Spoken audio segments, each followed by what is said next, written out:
Isn't that Ken? It was Ken, her husband, that the wife saw. Why is he here? The husband said he was on a business trip. However, the place where the wife saw him wasn't the business trip location he had mentioned. Moreover, a young woman was approaching the husband. Wait, what? No way! And unbelievably, the two of them linked arms and started walking as if they were a couple. The enraged wife sought revenge through a surprising method. How did the wife take revenge on her husband? Please stay with us until the end.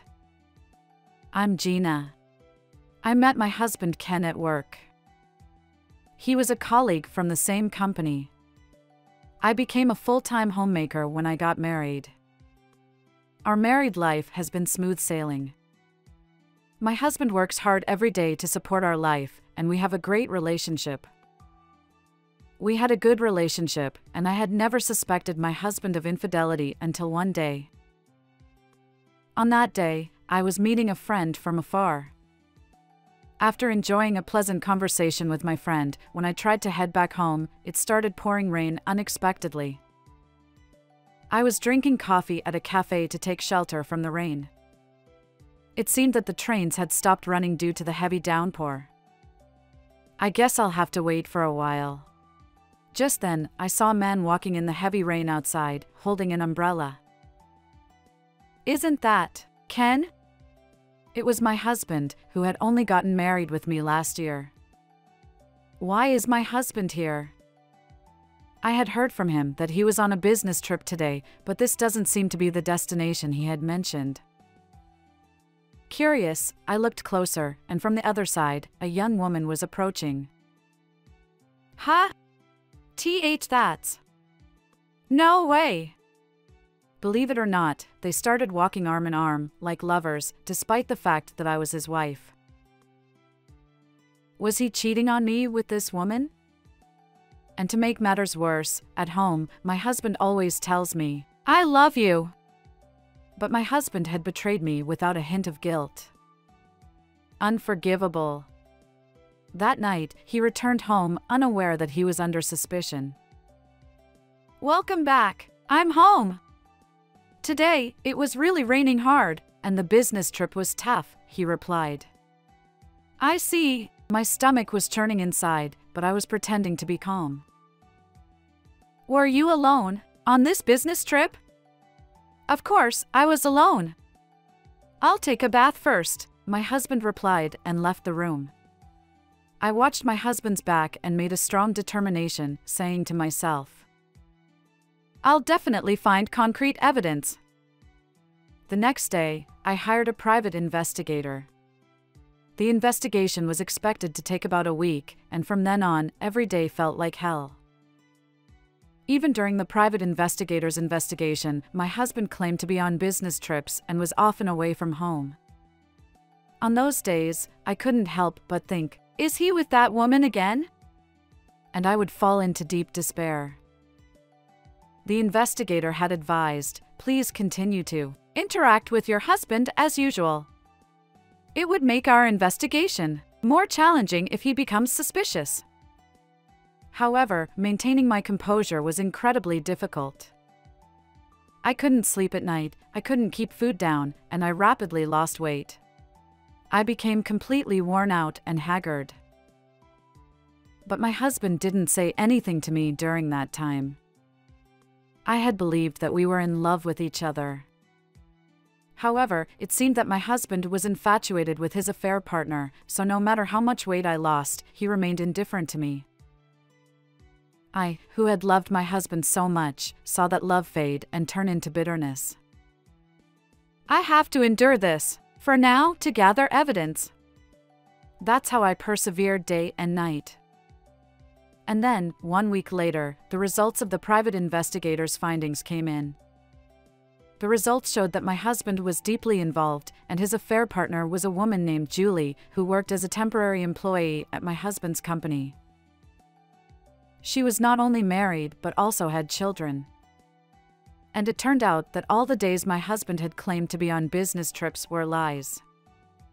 He had taken days off from work to have secret meetings with this woman. The private investigator asked, "Could we also investigate the home?" So, I decided to sneak a look at my husband's smartphone right away. While my husband was in the bath, I checked his smartphone, which had been left in the living room. A pop-up message appeared. "What's the plan for this week?" This message was likely from his affair partner. That night, I waited for my husband to go to sleep, and then I took a look at his smartphone. The password was the same one he had told me before. It hadn't changed. "You're doing this with me? My wife has no idea. She's so oblivious. LOL. That poor wife of yours. If she finds out, we won't be able to see each other anymore. I don't want to break up with you, Julie. I feel the same way. I want to divorce my husband and marry you soon. I want to divorce that clueless, ugly woman too. I'm willing to leave my wife. That's how much I'm attracted to you. I love you." Naturally, I was furious. I took screenshots of all the messages between my husband and the other woman and sent them to my own smartphone. Now, the question was how to confront my husband with this undeniable truth. I was determined to confront him with the facts he couldn't escape from. I'm not good at arguments, and if I were to confront my husband, I knew he would likely have a comeback for everything. So, I needed irrefutable evidence that my husband couldn't talk his way out of. That's when I came up with a certain plan. "I missed you so much that I came to your business trip location. How long will you be working? What are you doing? You can't just. I'm still out with my colleagues. Just wait for me." These messages came back from my husband when I sent him that text. "It's laughable. What business trip? You're probably in bed with that woman right now, aren't you?" I chuckled to myself. In reality, my husband had lied about the business trip and was having a secret rendezvous with the other woman in a hotel. I had requested an extension of the investigation from the private investigator. As a result, I had received information from the investigator saying, "Today, it seems that your husband will be having a secret meeting with his affair partner at this hotel." So, I had been staking out the hotel. The private investigator's findings were just as I had suspected. The evidence photos were spot on. They included pictures of my husband and the woman entering and leaving a suspicious hotel, as well as photos of them kissing inside what appeared to be a company car. Upon seeing these photos at the private investigator's office, I couldn't help but feel sick. To think that the husband I had loved so much was actually having an affair, I had been betrayed by him. I found out that my husband had lied to me about a business trip and was meeting another woman in secret. So, I asked the investigator about what happened today. When he set off for his fake business trip, it seemed like my husband thought I knew nothing. He left the house in a cheerful mood, probably thinking about being lovebirds in their little paradise, completely consumed by their actions. It's as if he's acting like a monkey, thinking about nothing but their affair. I had also prepared an IC recorder for this day. Today, I intended to confront them directly and demand answers. I'm sure my husband is now in a panic because of my message. So, I'll send him another message to further unsettle him. "Business trip, that's a lie, isn't it?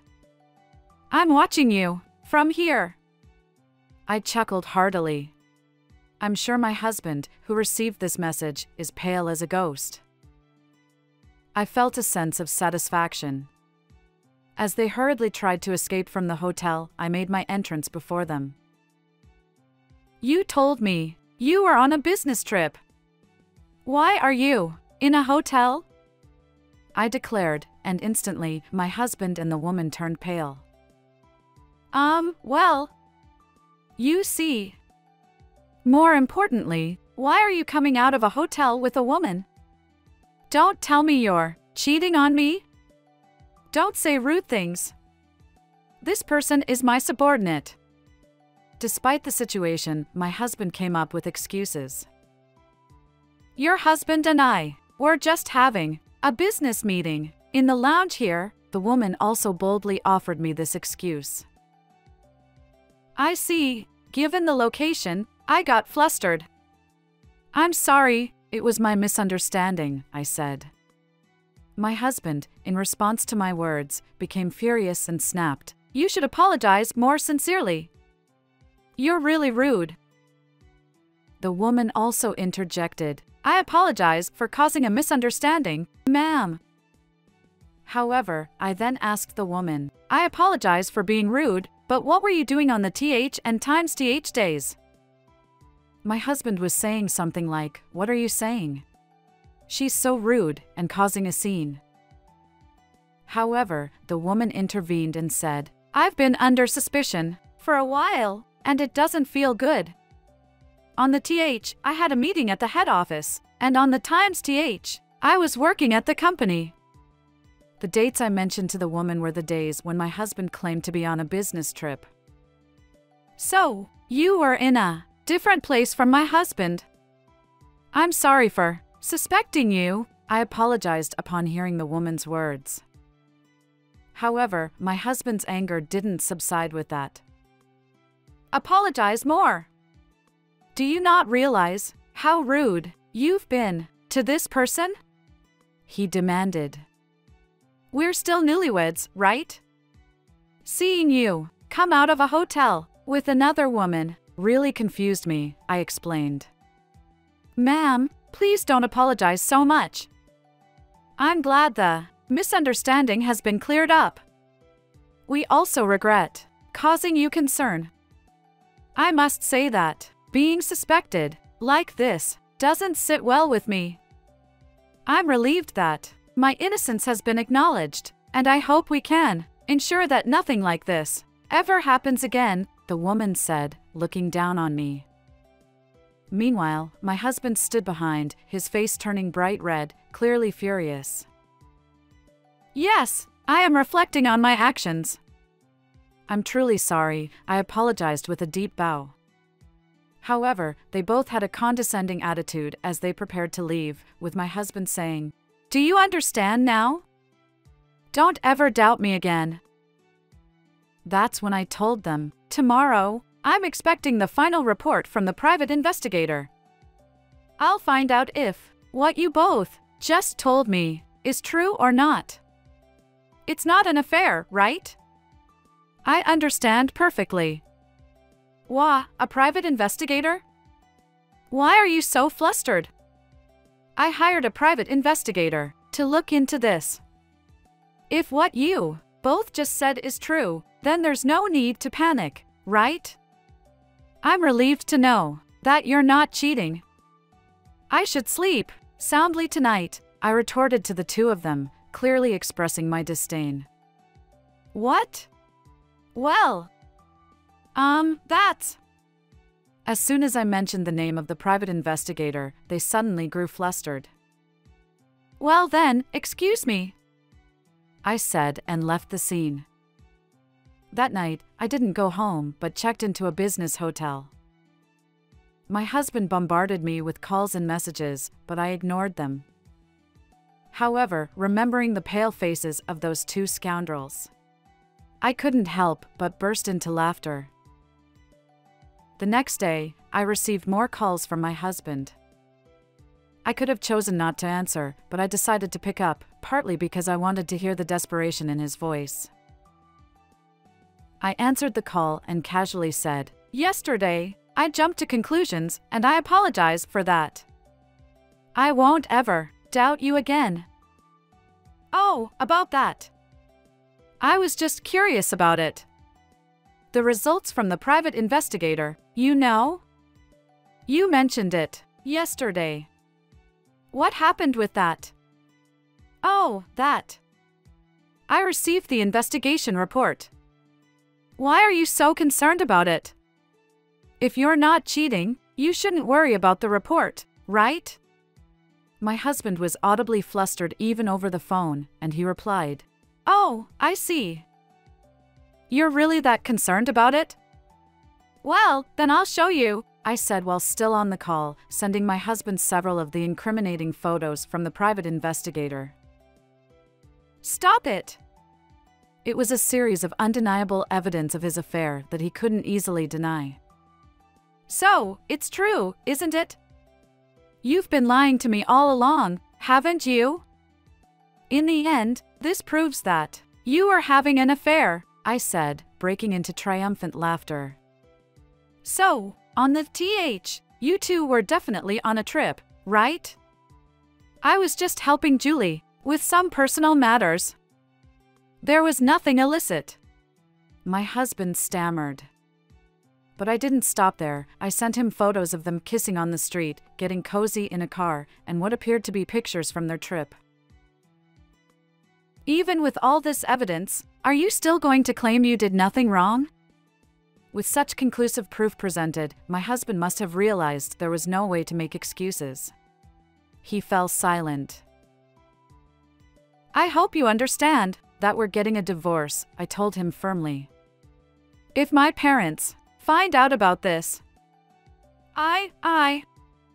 Oh, well, I wouldn't know about that," I replied casually. My husband's parents were strict and had been teachers during their working years. They came from a disciplined household, and it was clear that they wouldn't tolerate their son's infidelity. "Please, forgive me. I'll never cheat again," my husband sobbed, begging for my forgiveness. "What do you mean, again? You're out after the first time. I've had enough of you," I replied. My husband cried and begged, but I ignored him and hung up the phone. Afterward, I had a lawyer send him a certified letter, and the lawyer contacted the woman as well. It seems they received the certified letters because they contacted the lawyer's office. As a result, I found myself facing them in a legal confrontation at the lawyer's office. At the law firm, the worn-out scoundrels were waiting for me. As soon as they saw me, the woman knelt down in apology. "Please keep this matter a secret from our families," they said as they handed over a cash settlement. The woman continued to cry on her knees, saying, "I'll pay the agreed-upon compensation as promised, so please, don't let our families find out." "How dare you say that after all the lies you've told?" I retorted. The woman continued to sob, repeating, "I'm so sorry. I'm so sorry. Didn't you say you felt bad about being suspected? Wasn't it the truth? You've done all this, and yet you have no remorse, do you?